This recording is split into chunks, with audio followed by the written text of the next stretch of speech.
Hello everyone, I'm MVN and welcome to another episode of Video Game Pickups. First up we have Strider 2 on the Master System. This is an action platformer that is also known as Strider Returns or Journey from Darkness, Strider Returns. Strider 2 was also released on a ton of different systems, so there might be a lot of differences with the many different versions of this game. I think that this 8-bit version of Strider for the Master System was exclusive to Europe. Strider can climb, jump and slide around to navigate through the game. Strider must also dispatch endless ranks of enemies and powerful bosses with shurikens and swordplay, all in an effort to rescue the Princess of Planet Magenta from the forces of evil. That's Strider 2 on the Master System. Next up we have Mighty Morphin Power Rangers on the Mega Drive. This is a fighting game that lets you take control of your favourite Power Ranger and battle against the monsters of Rita Repulsa. My favourite is the Yellow Ranger. Why not tell me your favourite in the comments? That's engagement! Anyway, the battles start out normal sized, but after you defeat a monster, Rita will supersize your opposition, and then you'll have to battle using the Megazord instead. You can also unlock and play as the Green Ranger and his Zord by defeating him during the story. Each of the Power Rangers control differently, as do the Zords, and you can even use the monsters in player versus player battles, just not during the story mode. The game has a lot of difficulty levels, which makes it more accessible, and I think that the game controls well enough, given the limited amount of buttons on the standard Mega Drive controller compared to something like a Super Nintendo controller. All of the special moves felt doable to me, and the challenge level was just enough to keep me wanting more. This is a pretty short game, as many fighting games tend to be, but I think that this game is worth checking out, especially if you are a Power Rangers fan. That's Mighty Morphin Power Rangers on the Mega Drive. Next up we have Tomb Raider on the Game Boy Color. This is an action-adventure game, which is also known as Tomb Raider: The Nightmare Stone overseas. This game has you controlling Lara Croft on a mission to raid tombs, among other things. Lara can climb, jump and crawl around the environment where she needs to solve puzzles to proceed. For example, Lara may find that the way forward may be blocked, and a hidden switch may need to be reached to keep on moving, or an obstacle may need to be blown up to keep going, and Lara will have to locate dynamite to do so. Lara can also fire off her trademark dual pistols on any enemies that also block her path. I found this game to be very enjoyable, and there was some good variety in the gameplay. I also thought that the graphics in this game were very impressive considering the hardware, and Lara's movements looked very smooth. It was ambitious to adapt a PlayStation series to Game Boy hardware, but I think that this game did the job pretty well, and I certainly liked it a lot. That's Tomb Raider on the Game Boy Color. Next up we have Tomb Raider: Curse of the Sword on the Game Boy Color. This is an action-adventure game, and is a direct follow-up to the previous Tomb Raider Game Boy Color game that I just showed. This game starts off with Lara seeking to retrieve an artifact stolen from a museum, but Lara was taken by surprise and doesn't have her firearms at her disposal to begin with. Without initially being able to fight back, this game begins entirely puzzle-orientated, with Lara having to find keys and think of other creative solutions to slip by enemies and unlock the way forward. Eventually, Lara finds some weapons, and when rearmed, she can blow down the bad guys. The game controls in much the same way as the previous game, so if you played the previous game, you'll know what to expect here. Though there are some new challenges and enemies. There's also time sections where Lara will have to race against the clock to make it to her destination. I thought that the first game was very good, and this game is still pretty good. And I think that if you loved the previous game, you'll probably like this game too. That's Tomb Raider: Curse of the Sword on the Game Boy Color. Next up we have The Legend of Zelda: The Minish Cap on the Game Boy Advance. This is an action-adventure game that sees the young hero Link tasked with saving the Kingdom of Hyrule and Princess Zelda, who has been turned to stone by the evil Vati who seeks to bring ruin to Hyrule. Link is aided by Eslo, who appears as a cap-like entity and sits atop Link's head when discovered. Link has access to a multitude of items and upgrades that you procure as you progress through the game. These are found exploring various areas like towns and dungeons. This game features classic Zelda series gameplay and puzzles that you would expect from an acclaimed series like Zelda, and this game has awesome monsters and bosses to battle and conquer as well. But the main gimmick of this game, however, which is unique to this entry, is the ability to shrink down to tiny proportions and explore smaller areas that are unseen from a larger perspective. You can also interact with the Picori when small, that are tiny people that most people normally can't see. There's also an emphasis on finding items called Kingstone pieces and matching them with people or objects throughout the game, which can garner you extra items or hidden upgrades. This game is a blast, and if you're a Zelda fan, I really recommend giving this game a go. That's The Legend of Zelda, the Minish Cap, on the Game Boy Advance. Next up we have Buster Move 2 on the PlayStation.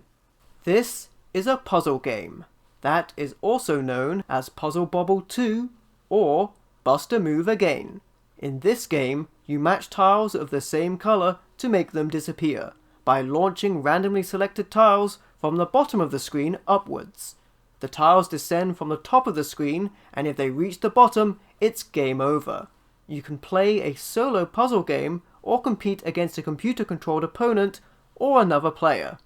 This game is certainly simple to pick up, but it can be difficult to master, but I think that this game is really fun, and I often find myself enjoying puzzle games a lot, because they can be simple to pick up and play, and often don't require a ton of time to learn controls and get into the action. So I think that this kind of game is great for quick play action. I also really enjoy the cute interactions in this game from Bubble Bobble's characters Bub and Bob, although I will note that unfortunately these characters were removed from some other versions of this game. Regardless, I think this game is great arcade puzzle action, and I really recommend it if you like this kind of thing. That's Buster Move 2 on the PlayStation. Next up we have Silent Iron on the PlayStation. This is a shoot-'em-up game, and this game might look familiar because it's one of 7 games re-released together on one disc as Shoot on the PlayStation, which I showed on a previous pickups video. I'm sort of trying to catch them all and pick up all of the individual titles like this that were combined for a single release as Shoot. Why, you may ask? I honestly don't know. I think I might have some kind of problem. You tell me in the comments. That's engagement. Anyway, you obviously get a better deal with the compilation release, but honestly, many of these games were very similar anyhow. Looking at this game individually, it is fun. This game has a science fiction mech paint job, but no real story whatsoever. It makes up for that with pretty solid gameplay, albeit only for the purpose of lasting long enough for a high score. But this is a great, simple game to pick up and play. One thing to keep in mind when playing is that in this game you do have limited ammunition and fuel, and have to collect more as you play. You can actually run out of weapons, so you need to gather more, and the circles you fly through to restock and refuel are very precise, and more so awkward while avoiding incoming fire. You can earn more continues as you play towards the end of each level, and you play on until you run out of continues. Pew pew pew! That's Silent Iron on the PlayStation. Next up we have Gunbird, Special Edition on the PlayStation 2. This is a collection of games, and includes Gunbird and Gunbird 2 on one disc. Gunbird is a shoot-'em-up game that is widely considered to be a masterpiece. If this game looks familiar, that's because I previously picked up a fairly heavily altered localized version of Gunbird on the PlayStation 1 called Mobile Light Force. Thankfully, the version on this collection is faithful. You have access to 5 different characters, which each control a little differently, and fly through several stages of epic shooting action. The stages can come up in somewhat random order, which I think is very cool because it can make other playthroughs completely different, as you battle enemies and massive boss encounters, grabbing extra bombs and power-ups as you go to take your enemies down.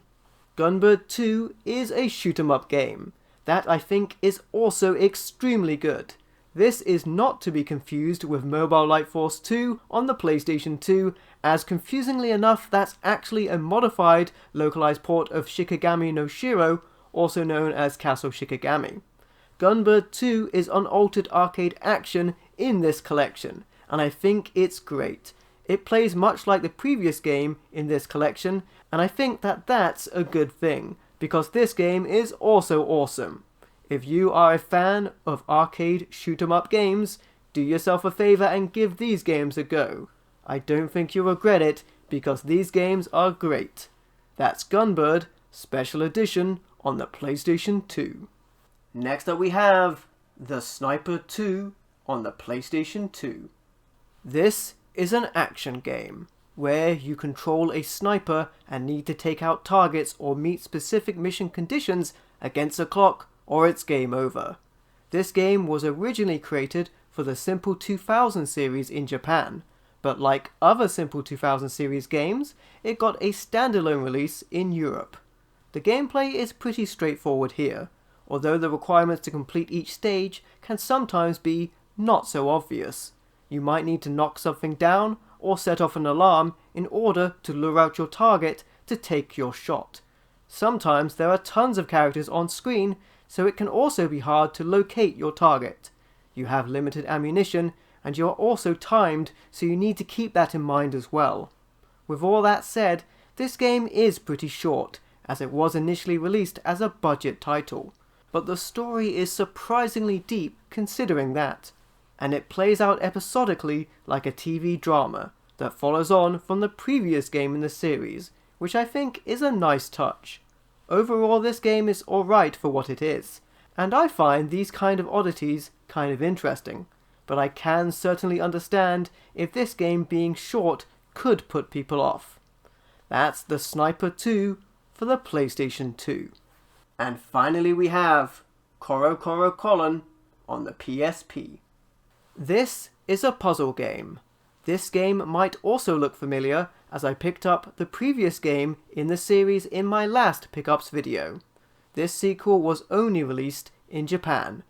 Since this is a puzzle game, language isn't so much of an issue when playing, and I quite liked the previous game in this series, so I wanted to pick this game up as well. The gameplay here is more of the same, and that isn't a bad thing. Korokoro Kollen offers arcade-style puzzle action with colourful characters and rich, challenging gameplay. You flip the objects on the screen as the blocks rise up from the bottom of the screen. Matching blocks vanish, and combinations of special blocks can have bonus effects on the game as well.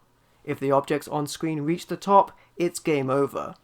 This game is easy to play but difficult to master, and I think it offers a good amount of challenge and has engaging gameplay. If you enjoy puzzle games, or like me loved the previous game in this series, this game is certainly worth checking out. That's Korokoro Kollen on the PSP. And there you have it. That's it for this episode of Video Game Pickups. If you like the video, be sure to leave a like or a comment to let me know what you think. And don't forget to subscribe for more awesome content. And if you'd like to, you can also support me through Patreon or YouTube channel membership. Thank you for watching. I've been MVL, and I will catch you next time.